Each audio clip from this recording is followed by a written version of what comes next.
Hello guys, എല്ലാവർക്കും പുതിയൊരു വീഡിയോയിലേക്ക് സ്വാഗതം. ഇന്ത്യയിൽ 3-ാം സ്ഥാനത്ത് നിൽക്കുന്ന അതിമനോഹരമായ ഗ്രാമങ്ങളിൽ ഒന്നാണ് കൊല്ലംകോട്.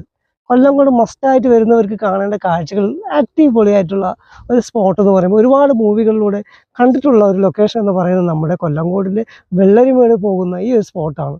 സ്പോട്ട് ഇഷ്ടമായി ലൈക്ക്, കമൻറ്റ്, ഷെയർ ചെയ്യുക, വീഡിയോസ് ഷെയർ ചെയ്യുക. ബൈ. ആ നാടിനെന്താ ഇത്ര പ്രത്യേകത? ആ നാടിന് ഒരു പ്രത്യേകതയുണ്ട്. ഒരിക്കൽ ചെന്നാൽ പിന്നെയും പിന്നെയും നമ്മളവിടെ എത്തിക്കുന്ന എന്തോ ഒന്ന് ആ നാട്ടിലുണ്ട്.